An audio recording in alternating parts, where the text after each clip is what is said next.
Hello welcome back to our channel Cosy Hobbies. ഇന്നത്തെ video ഒരു അടിപൊളിയായിട്ടുള്ള ഡെസേർട്ടിൻ്റെ റെസിപ്പി ആട്ടോ. അധികം ചേരുവകളൊന്നും ഇല്ലാതെ പെട്ടെന്ന് ഉണ്ടാക്കാൻ പറ്റിയിട്ടുള്ള ഒരു ഡെസേർട്ടാണ്. വീഡിയോയിലേക്ക് പോകുന്നതിന് മുന്നേ ചാനൽ ആരെങ്കിലും സബ്സ്ക്രൈബ് ചെയ്യാതെ കാണുന്നുണ്ടെങ്കിൽ ഒന്ന് സബ്സ്ക്രൈബ് ചെയ്ത് സപ്പോർട്ട് ചെയ്യുക. അപ്പോൾ നമുക്ക് നേരെ വീഡിയോയിലോട്ട് പോകാം.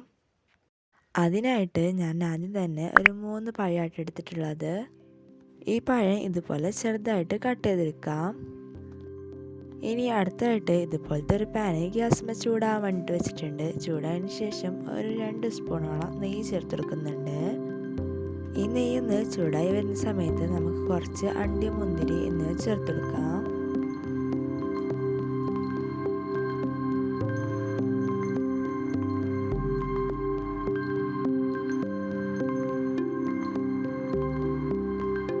ഇത് രണ്ടും ജസ്റ്റ് ഒന്ന് ബ്രൗൺ കളർ ആവോളം നമുക്ക് ഇതുപോലെ ചെയ്തെടുക്കാം കേട്ടോ.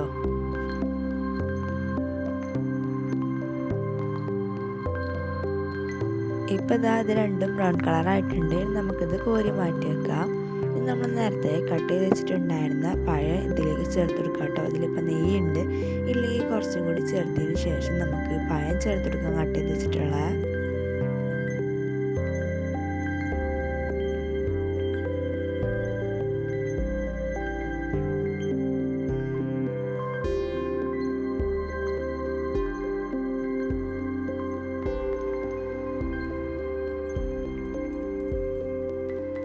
ഇപ്പം പഴം മുഴുവനായിട്ട് ഇതിലേക്ക് ചേർത്തെടുത്തിട്ടുണ്ട്. ഇനി നമുക്കിതുപോലെ പഴം ഉടയാത്ത രീതിയിൽ നമ്മളിങ്ങനെ മിക്സ് ചെയ്തെടുക്കുന്നുണ്ട്. ഇതൊന്ന് ജസ്റ്റ് ഒന്ന് കുക്കായി വരുന്നത് വരെ ഇതുപോലെ തന്നെ ചെയ്തെടുക്കേണ്ടതായിട്ടുണ്ട് കേട്ടോ.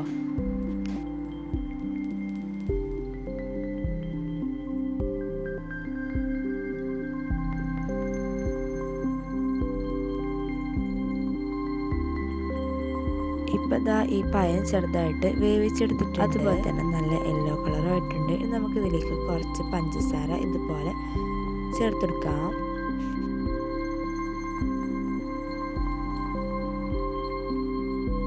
പഞ്ചസാരയും കൂടി ചേർത്തതിന് ശേഷം നന്നായിട്ട് മിക്സ് ചെയ്ത് യോജിപ്പിച്ച് പഞ്ചസാര ഒന്ന് മെൽറ്റായതിന് ശേഷം നമുക്ക് നമ്മുടെ ഗ്യാസിൽ നിന്ന് ഇത് മാറ്റി കൊടുക്കാം കേട്ടോ.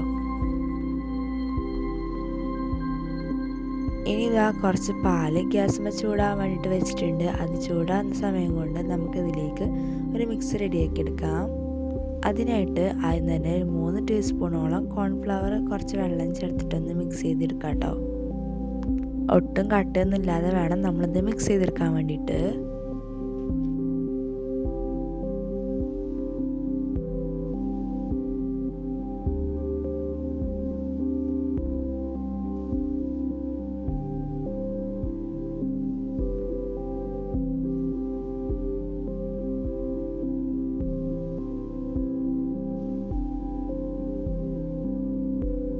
ഇപ്പം ഇത് ഒട്ടും കട്ടയില്ലാതെ മിക്സ് ചെയ്ത് യോജിപ്പിച്ചെടുത്തിട്ടുണ്ട്. ഇപ്പം നമ്മളുടെ പാല് ചെറുതായിട്ട് ചൂടായി വരാൻ തുടങ്ങിയിട്ടുണ്ട്. ഇനി നമുക്ക് ഇതിലേക്ക് ആവശ്യമായിട്ടുള്ള പഞ്ചസാര ചേർത്ത് കൊടുക്കാം.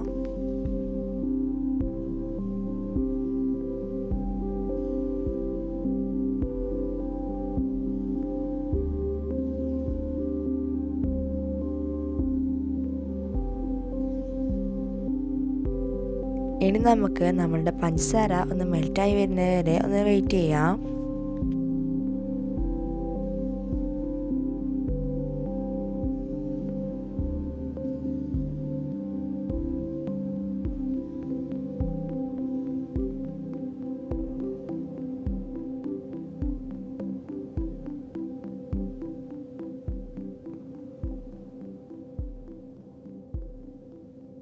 അപ്പോൾ നമ്മളുടെ പാലൊക്കെ ചൂടായി പഞ്ചസാരയൊക്കെ അതിൽ മെൽറ്റായിട്ടുണ്ട്. നമ്മൾ നേരത്തെ റെഡിയാക്കി വെച്ചിട്ടുണ്ടായിരുന്ന കോൺഫ്ലവർ വെള്ളം ചേർത്തിട്ടുള്ള മിക്സ് ഇതിലേക്ക് ചേർത്തിട്ട് കൈ വിടാതെ തന്നെ മിക്സ് ചെയ്ത് കൊടുക്കാം കേട്ടോ.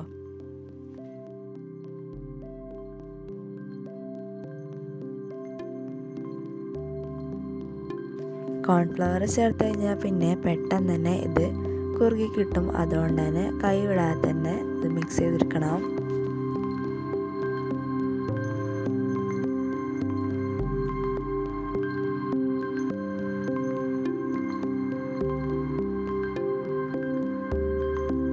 ഈ പാല് ചെറുതായിട്ടൊന്ന് കുറുകി വരുന്ന സമയത്ത് നമുക്ക് 1 ടീസ്പൂണോളം വാനില എസൻസ് ചേർത്തെടുക്കാം. വാനില എസൻസ് ഇല്ലെങ്കിൽ പഞ്ചസാരയുടെ കൂടെ 2 ഏലക്കായ് പൊടിച്ചത് ചേർത്തെടുത്താൽ മതി.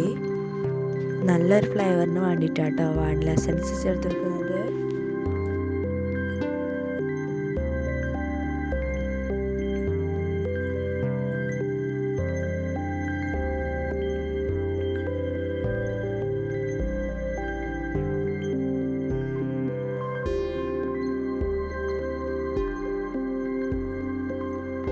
ഈ ഒരു രീതിയിലാട്ടോ നമ്മുടെ പാല് കോർക്കേണ്ടത്. ഇനി നമുക്ക് നമ്മൾ നേരത്തെ റെഡിയാക്കി വെച്ചിട്ടുണ്ടായിരുന്ന പഴം ഇതിലേക്ക് ചേർത്തെടുക്കാം. മുഴുവനായിട്ട് ചേർക്കരുത്, കുറച്ച് മുകളിൽ വെക്കാൻ വേണ്ടിയിട്ട്, ലാസ്റ്റ് വെക്കാൻ വേണ്ടിയിട്ട് എടുത്ത് വെക്കണം കേട്ടോ.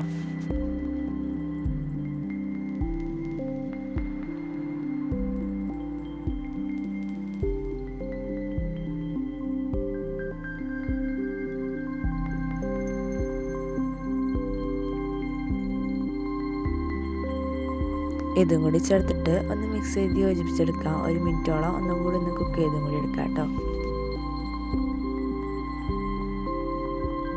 ഇതൊന്ന് മിക്സാക്കി യോജിപ്പിച്ചെടുത്തതിന് ശേഷം നമ്മൾ നേരത്തെ റോസ്റ്റ് ചെയ്ത് വെച്ചിട്ടുണ്ടായിരുന്ന അണ്ടി മുന്തിരി കൂടി ഇതിലേക്ക് ചേർത്തെടുക്കുന്നുണ്ട്.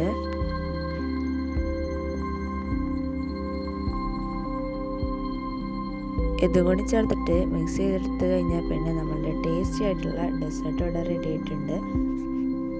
ടേസ്റ്റി മാത്രമല്ല, അധികം ചേരുവകളൊന്നും ഇല്ലാതെ പെട്ടെന്ന് ഉണ്ടാക്കാൻ പറ്റിയിട്ടുള്ള ഒരു ഡെസേർട്ടും കൂടിയാണ്. നേരത്തെ മാറ്റി വെച്ചിട്ടുണ്ടായിരുന്ന പഴം എന്താ ഇതിൻ്റെ മുകളിൽ ഇതുപോലെ വെച്ചെടുത്തിട്ടുണ്ട്. നിങ്ങൾക്ക് വേണമെന്നുണ്ടെങ്കിൽ ആദ്യം തന്നെ മുഴുവനായിട്ട് ചേർത്തെടുക്കാം. ഞാനൊരു ഭംഗിക്ക് വേണ്ടിയിട്ടോ അതുപോലെ ചെയ്തത്. പിന്നെ ഇത് നല്ല ടേസ്റ്റി ആയിട്ടുള്ള ഡെസേർട്ടാണ്. ട്രൈ ചെയ്ത് നോക്കിയിട്ട് ഫീഡ്ബാക്ക് കമൻ്റ് ആയിട്ട് അറിയിക്കുക. പിന്നെ ചാനൽ സബ്സ്ക്രൈബ് ചെയ്യുക. അപ്പോൾ അടുത്ത വീഡിയോ ആയിട്ട് കാണാം. ബൈ.